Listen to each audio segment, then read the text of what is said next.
मोदी सरकार के तीसरे कार्यकाल में संसद में एक नया विधेयक लाया गया जो बेहद सुर्खियों में है। आज इस पर लगातार चर्चा हो रही है और ज्यादातर मुस्लिम समुदाय के बीच इसकी चर्चा बनी है कि मोदी सरकार वक्फ कानून में बदलाव करके कुछ नया करना चाहती है। मुस्लिम समुदाय से बहुत से लोग इसके पक्ष में हैं, तो बहुत से इसके विरोध में। दरअसल 1995 के वक्फ कानून में बदलाव के मकसद से सरकार नया कानून ला रही है जो वक्फ बोर्ड के कामकाज में पारदर्शिता लाने के साथ ही महिलाओं को इस बोर्ड में शामिल करने की शक्ति देता है। सरकार के मुताबिक मुस्लिम समुदाय के भीतर से ही उठ रही मांगों को देखते हुए ये कदम उठाया जा रहा है।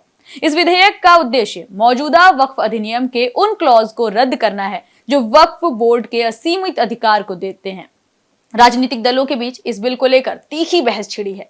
हालांकि नया वक्फ कानून तब तक अमल नहीं करेगा जब तक संयुक्त संसदीय समिति से पास होकर संसद पहुंचे और वहां से मंजूरी मिलने के बाद कानून बने।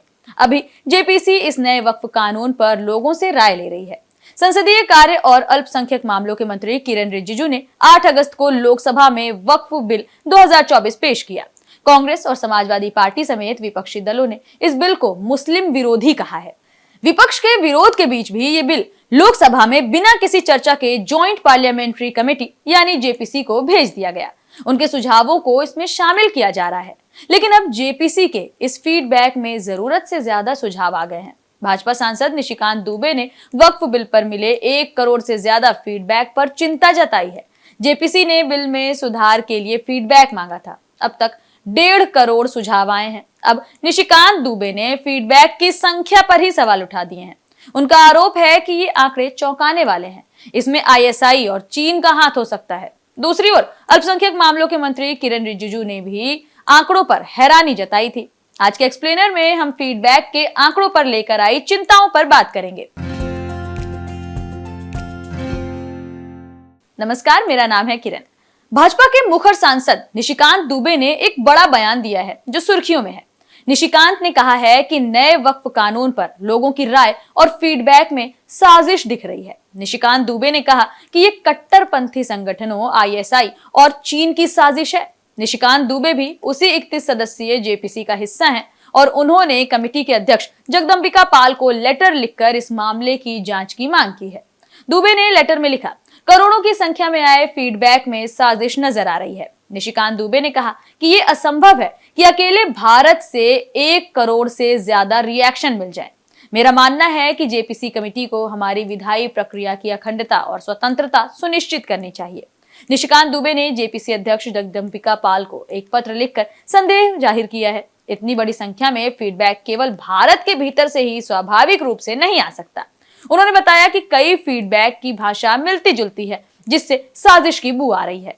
दुबे ने कहा कि सबसे बड़ा मुद्दा यह है कि इनमें से कितने सुझाव भारत के भीतर से और कितने विदेश से आए हैं।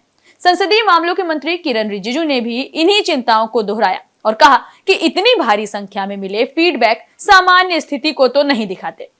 उन्होंने कहा कि पहले तो 1000 फीडबैक आ जाए तो भी बहुत माने जाते थे। रिजिजू ने प्रक्रिया में पारदर्शिता के महत्व पर जोर देते हुए कहा, किसी ने कभी नहीं सोचा था कि जेपीसी को करोड़ों की सिफारिशें मिलेंगी। अब ये जानना जरूरी है कि जेपीसी नए वक्फ कानून के लिए लोगों से फीडबैक क्यों ले रही है। वक्फ बोर्ड की शक्तियों को सीमित करने के मकसद से लाए गए वक्फ संशोधन बिल पर केंद्र सरकार लोगों से सुझाव मांग रही है। लोग अपने सुझाव ज्वाइंट पार्लियामेंट्री कमेटी को भेज रहे हैं। इसी बीच मुस्लिम और हिंदू समुदाय के कुछ लोगों ने अपने अपने क्यूआर कोड जारी किए, जिसके जरिए लोग अपने सुझाव और आपत्तियां सरकार को भेज सकते हैं।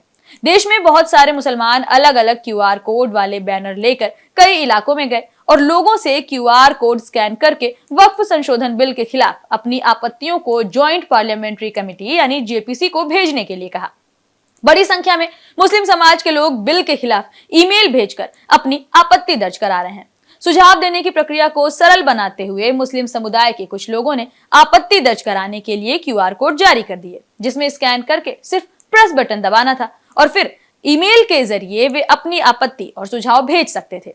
लेकिन इतनी बड़ी तादाद में सुझाव आएंगे ये किसी को अंदाजा नहीं था। अब ये 1.25 करोड़ सुझाव ही सिरदर्द बन गए हैं। मुस्लिम समुदाय के इस कदम के बाद हिंदू समाज से भी कुछ लोगों ने क्यूआर कोड तैयार कर दिया है, जो वक्फ बिल के पक्ष में सुझाव भेज रहे हैं। अब समझते हैं कि वक्फ बिल में आखिर ऐसा क्या है जिसे लेकर हिंदू और मुस्लिम पक्ष अभियान चलाकर सुझाव भेजने में लगे हुए हैं। और आखिर राजनीतिक दलों को इसमें क्या परेशानी दिख रही है? तो समझ लीजिए कि मौजूदा वक्फ नियमों में बदलाव का प्रस्ताव करने वाला वक्फ संशोधन बिल 8 अगस्त 2024 को लोकसभा में पेश किया गया।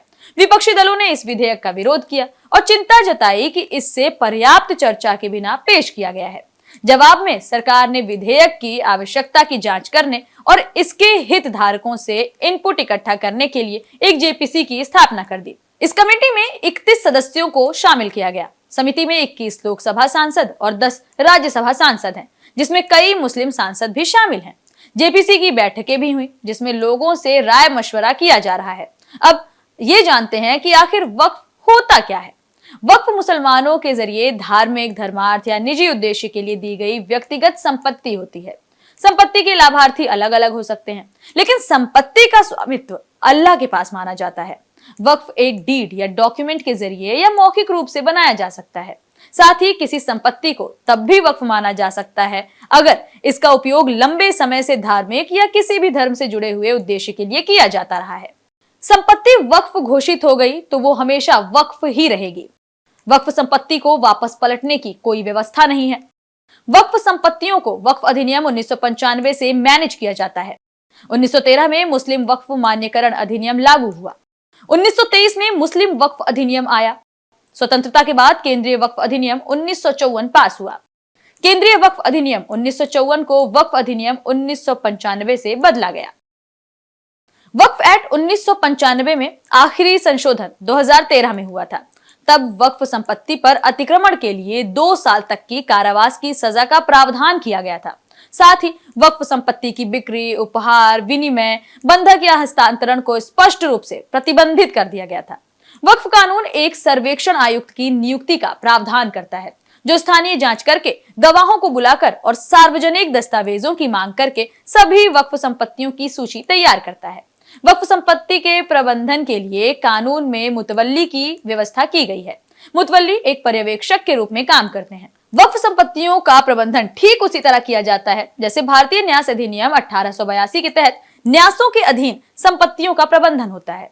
वक्फ एक्ट में कहा गया है कि वक्फ संपत्तियों से संबंधित किसी भी विवाद का फैसला वक्फ ट्रिब्यूनल ही करेगा।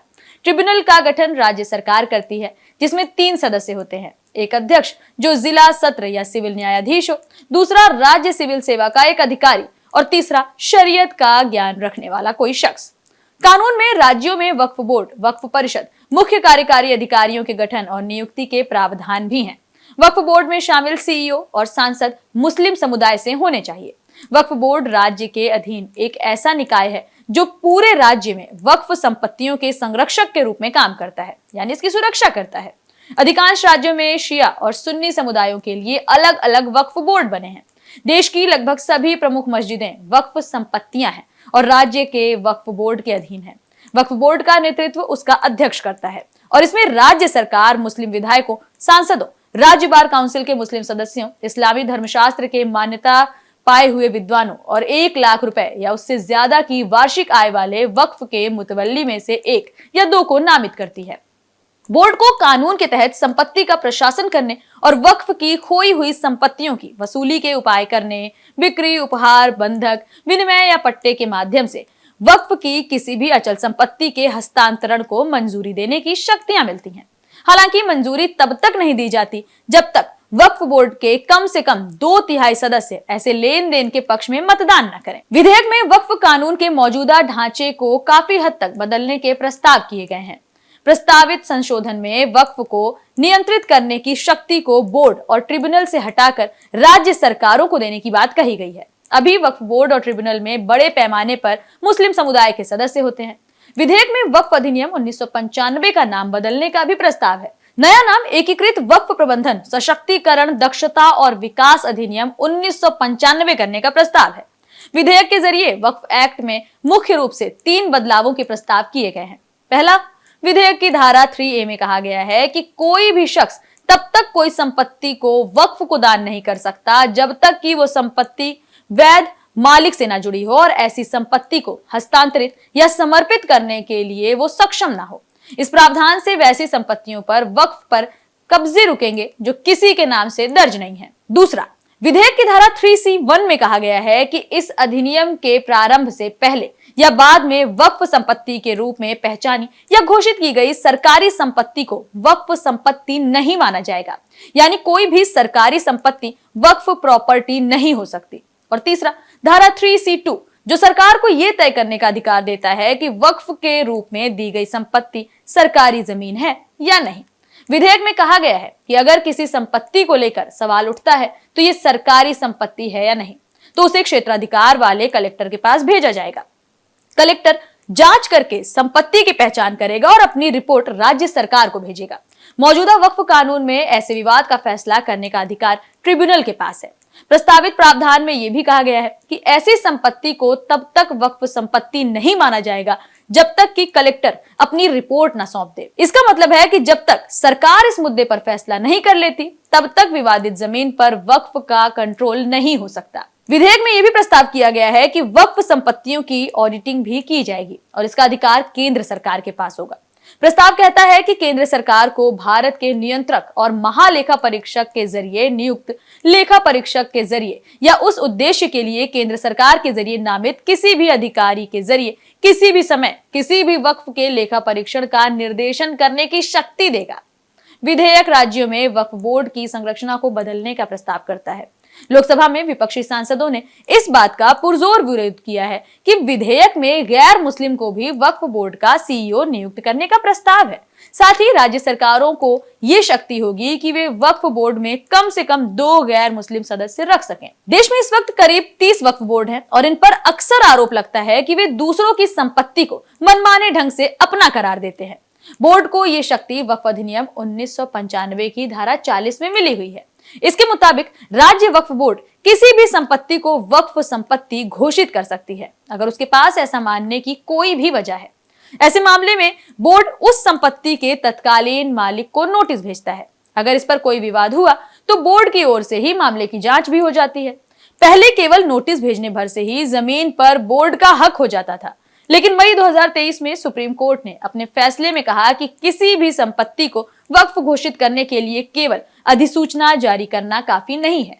इसके लिए वैधानिक प्रक्रिया को पूरा करना जरूरी है, जिसमें 2 सर्वे, विवादों का निपटारा और राज्य सरकार और वक्फ का एक रिपोर्ट जमा करना शामिल है। वक्फ एक्ट 1995 में 2013 में संशोधन किया गया, जिसमें जमीन के मालिकाना हक पर वक्फ बोर्ड के फैसले को अंतिम माने जाने का प्रावधान है।